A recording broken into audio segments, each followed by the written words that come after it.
Assalamualaikum warahmatullahi wabarakatuh. Halo teman-teman, perkenalkan nama saya Titania Elvani Cahyawalansari. Saya mahasiswi dari Universitas Pancasakti Bekasi, Fakultas Ekonomi dan Bisnis dari jurusan akuntansi. Di sini saya akan mempresentasikan hasil ujian akhir semester dari mata kuliah perpajakan dengan dosen pengampu Bapak Rahmat Pramukti SEMSI. Baik, langsung saja kita ke pembahasan soalnya. Baik, langsung saja kita ke pembahasan soal yang pertama dengan soal esai dengan bobot 25% untuk penilaiannya. Untuk soalnya yaitu objek pajak adalah penghasilan, yaitu setiap tambahan kemampuan ekonomis yang diterima atau diperoleh wajib pajak baik yang berasal dari Indonesia maupun dari luar Indonesia yang dapat dipakai untuk konsumsi atau untuk menambah kekayaan wajib pajak yang bersangkutan.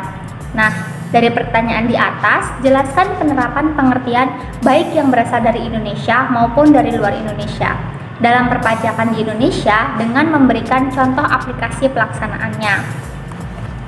Nah, untuk jawabannya, langsung saja saya akan menjawab pertanyaan esai nomor 1 dengan bobot 25% itu.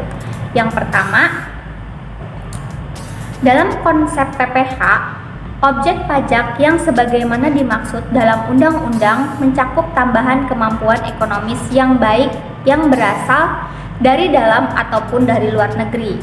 Hal ini berarti wajib pajak luar negeri dikenakan pajak atas pendapatan yang berasal dari dalam negeri, yang dalam penerapannya diatur melalui Undang-Undang PPH Pasal 26. Di sisi lain, selain dikenakan atas pendapatan dalam negeri, wajib pajak dalam negeri juga dikenakan pajak atas pendapatan yang berasal dari luar negeri, yang sebagaimana diatur dalam Undang-Undang PPH Pasal 24. Nah, namun dalam konsep PPH atas pendapatan yang berasal dari luar negeri, kebijakan yang dibuat dirancang sedemikian rupa untuk menghindari double taxation, di mana dalam hubungannya dengan tiap negara diatur secara khusus dan lebih mendalam melalui tax treaty antara Indonesia dengan tiap negara lain. Next, soal selanjutnya yaitu soal nomor 2 dengan soal esai bobot 25%. Nah, untuk soalnya, jelaskan apakah yang dimaksud dengan pajak final, bagaimana pelaporannya oleh individu atau badan yang menerima. Berikan analisis dari sisi kebijakan, apakah alasan diterapkannya pajak final ini. Nah, untuk jawabannya, saya menjawab untuk soal nomor 2 ini yaitu konsep pajak final adalah sebuah konsep perpajakan yang mana proses penagihannya dilakukan secara penuh pada periode atau masa transaksi itu terjadi, yang diatur dalam Undang-Undang PPH Pasal 4 Ayat 2 untuk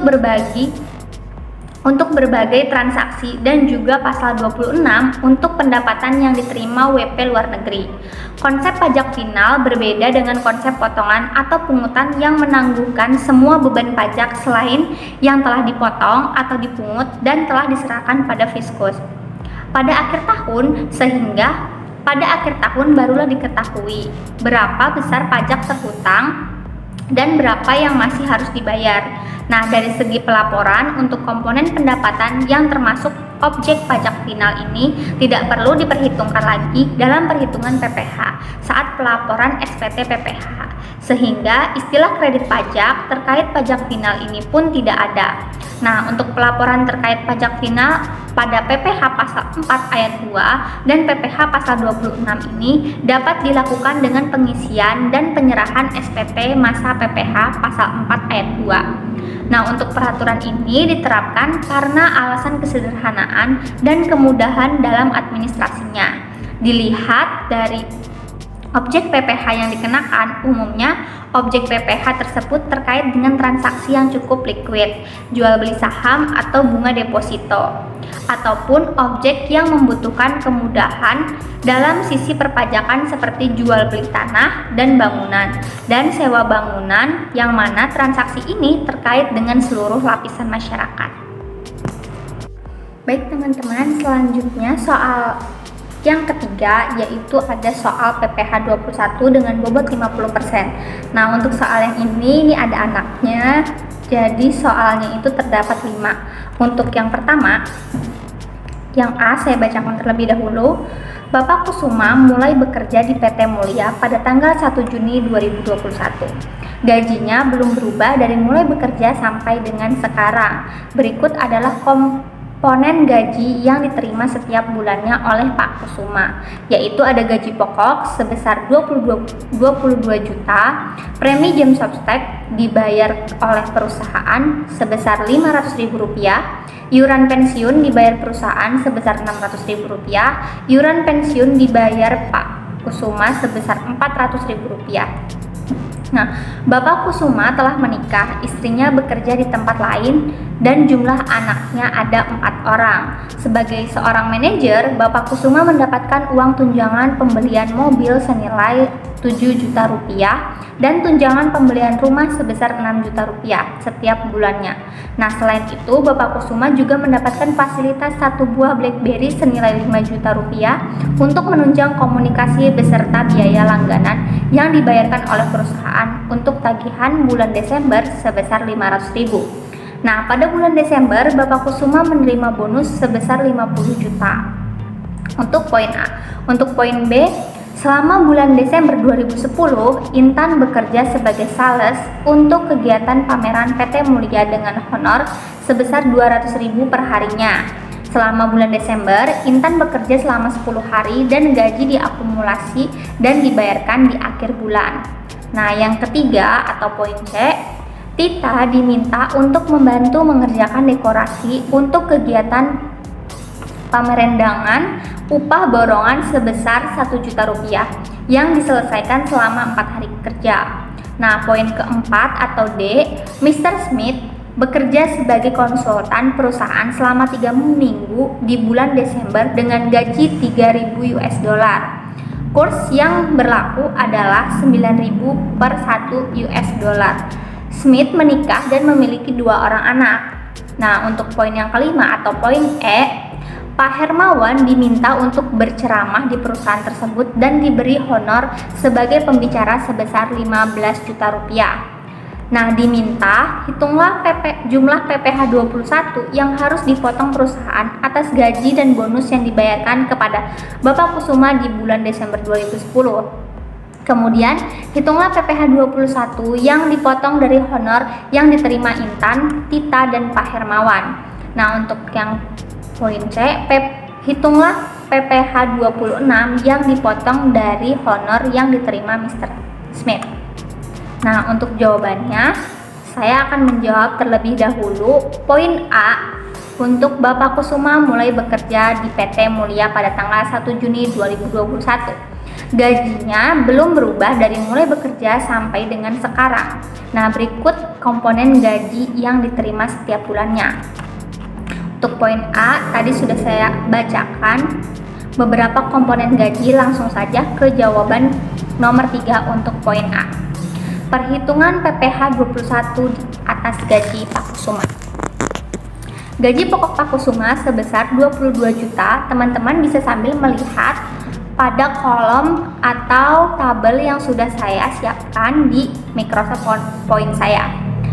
Untuk perhitungan PPh 21 atas gaji Pak Kusuma, gaji pokoknya sebesar 22 juta rupiah. Kemudian Pak Kusuma mempunyai tunjangan mobil sebesar 7 juta rupiah, tunjangan rumah sebesar 6 juta rupiah, premi jam sostek dibayar perusahaan sebesar Rp500.000, kemudian penghasilan brutonya sebesar Rp35.500.000. Nah, kemudian ada biaya pengurang.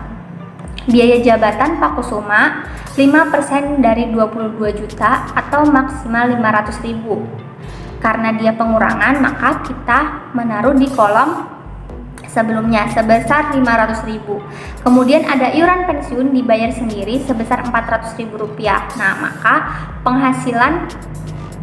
maka total untuk biaya pengurangannya yaitu sebesar Rp900.000. Kemudian penghasilan neto per bulan Pak Kusuma yaitu Rp35.500.000 untuk penghasilan brutonya dikurangi dengan biaya pengurangan sebesar Rp900.000. Maka kita akan mendapatkan penghasilan neto per bulan Untuk Pak Kusuma yaitu sebanyak Rp34.600.000. Nah, untuk penghasilan neto per tahunnya jadi 7 dikali Rp34.600.000, yaitu kita akan mendapatkan hasil sebanyak Rp242.200.000.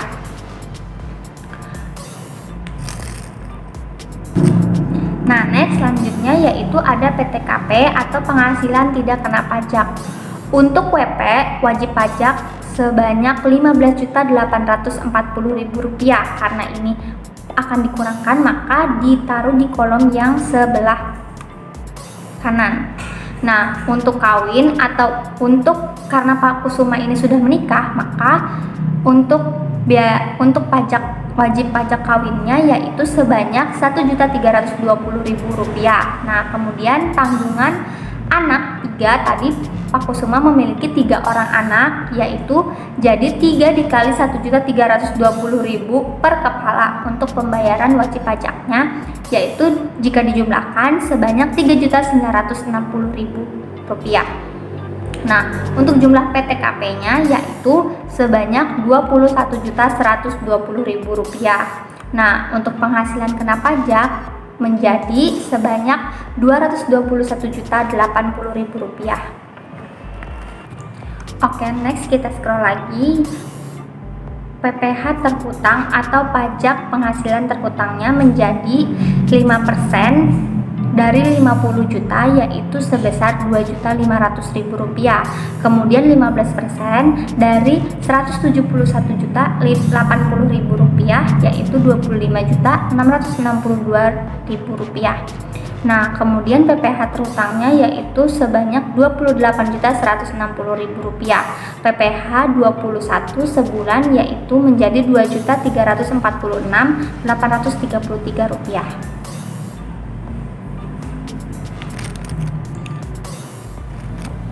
Oke, next selanjutnya yaitu ada perhitungan potongan PPh 21 atas bonus. Ini teman-teman bisa melihat juga untuk gambarnya ada di samping, di atas, sebelah kiri dari perhitungan PPh 21 atas gaji. Kemudian ini perhitungan potongan PPh 21 atas bonus. Nah, gaji pokok selama 7 bulan dikali Rp22 juta yaitu Rp184 juta. Nah, kemudian ada tunjangan mobil 7 bulan dikali dengan Rp7 juta yaitu Rp49 juta. Nah, kemudian ada tunjangan rumah yaitu 7 bulan dikali Rp6 juta yaitu hasilnya Rp42 juta. Kemudian ada premi jam sostek dibayar perusahaan sebanyak 7 bulan dikali Rp500.000. Jadi totalnya sebesar Rp3.500.000. Nah, kemudian ada bonus sebesar Rp50 juta. Nah, kemudian penghasilan bruto selama 1 tahun yaitu Rp298.500.000.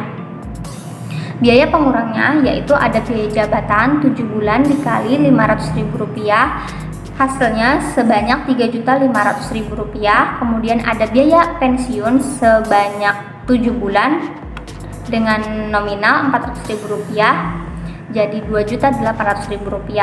Nah, untuk biaya pengurangannya menjadi Rp6.300.000. Kemudian penghasilan neto setahunnya yaitu Rp292.200.000. Ini mendapatkan hasil dari penghasilan bruto setahun dikurangi biaya pengurangan. Hasilnya yaitu penghasilan neto setahun menjadi Rp2.912.200.000. Untuk PTKP-nya yaitu sebanyak Rp21.120.000 dan untuk PKP-nya sebanyak Rp271.080.000. Nah, kemudian ada PPh terutang yaitu 5% dari 50 juta yaitu sebanyak Rp2.500.000, 15% dari Rp200 juta menjadi Rp30 juta, kemudian 25% dari Rp21.080.000 yaitu ada Rp3.162.000. Nah, PPh terhutang atas gaji dan bonus selama 1 tahun yaitu sebesar Rp35.662.000. PPh 21 atas gaji saja sebanyak Rp28.162.000 dan PPh 21 atas bonus sebanyak Rp7.500.000. PPh 21 yang harus dipotong yaitu sebanyak Rp2.346.833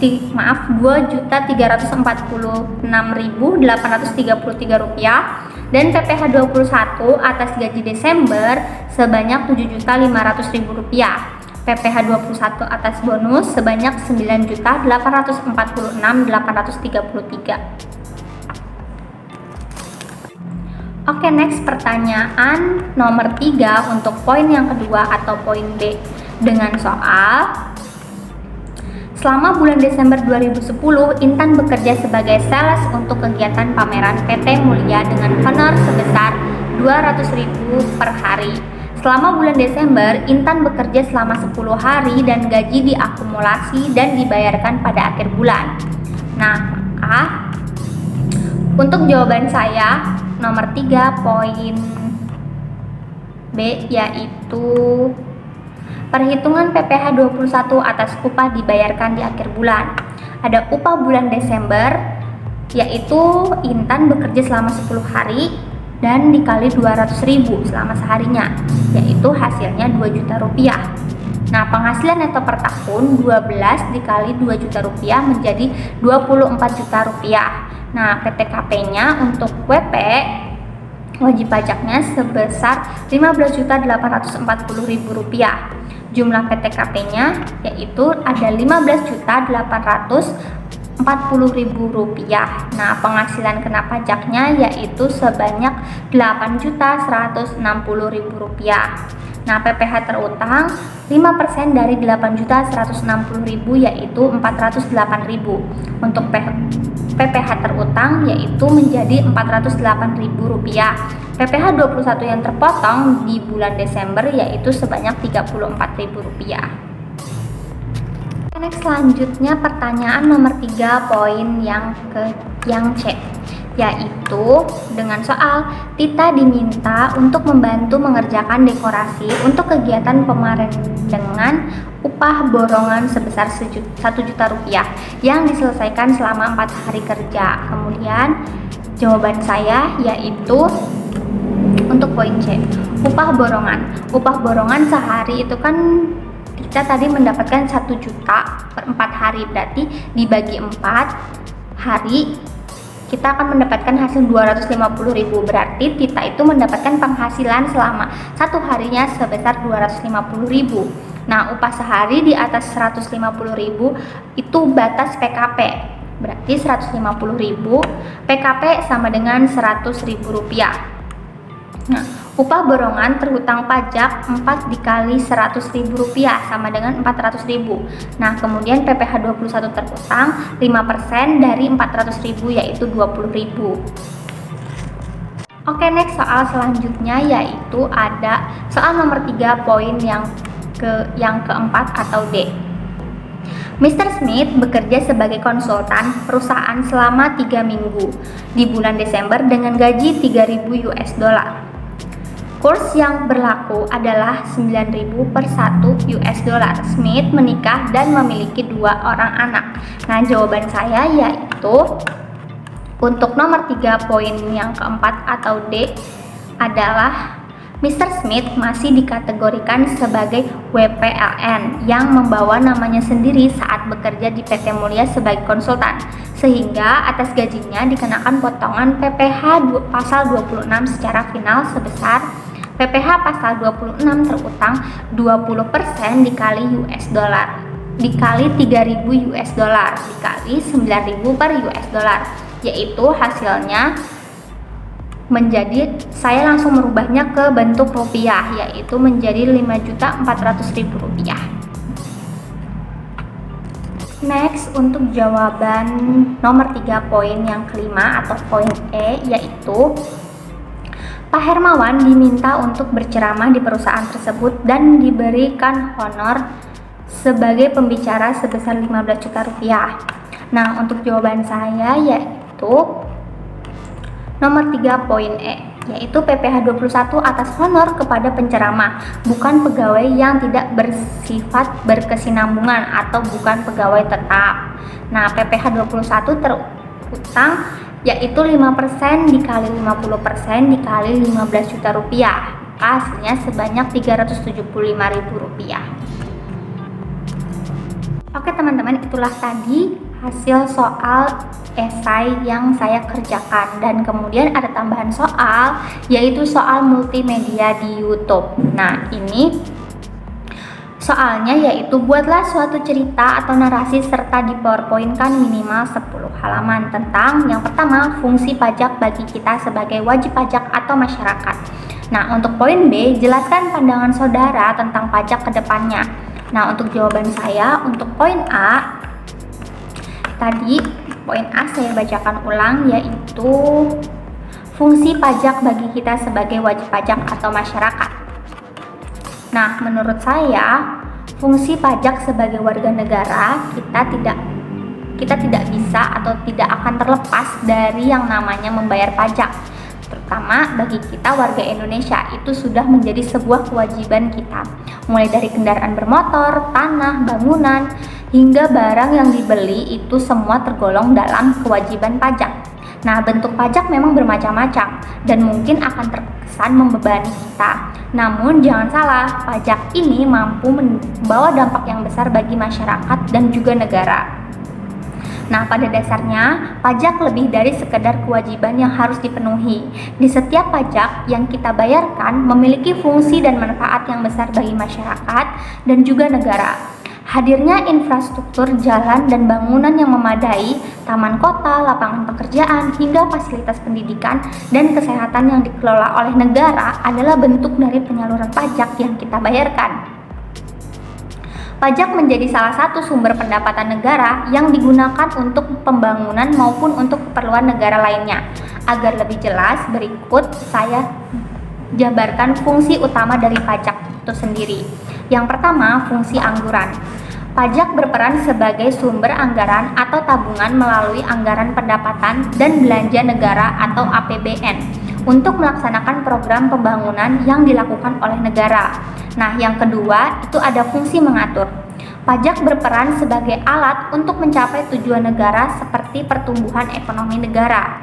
Nah, yang ketiga, fungsi stabilitas.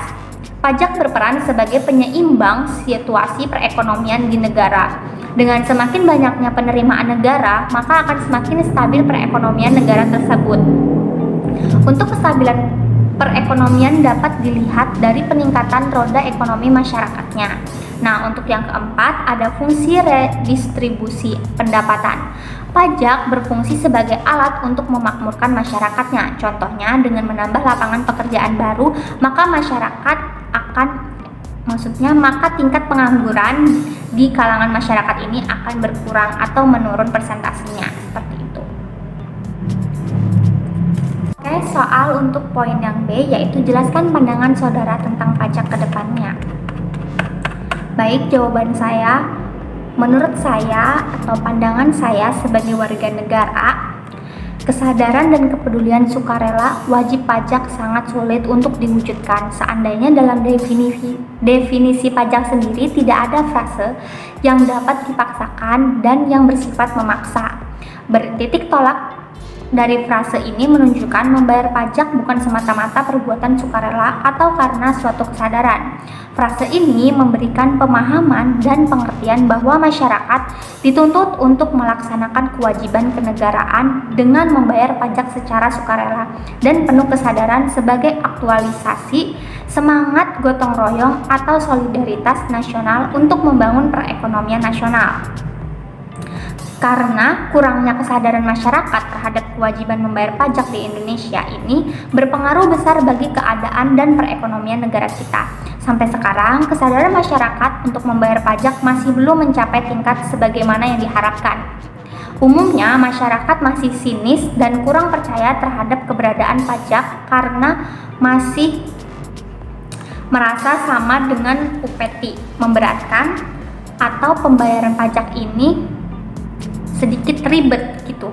Pembayaran sering mengalami kesulitan, ketidakmengertian masyarakat apa dan bagaimana pajak ini dibayarkan dan dihitung dan melaporkannya, seperti itu.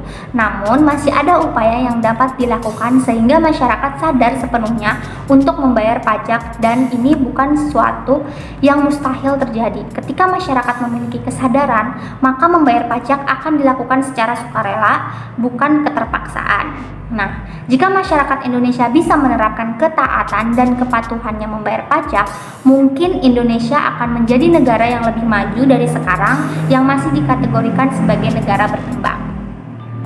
Itulah tadi hasil pendapat saya. Bila terdapat kesalahan pengucapan kata atau penjelasan yang saya jelaskan di presentasi saya, mohon dimaafkan karena di sini saya juga masih dalam proses belajar. Baik, saya akhiri. Wabillahi taufiq wal hidayah. Wassalamualaikum warahmatullahi wabarakatuh.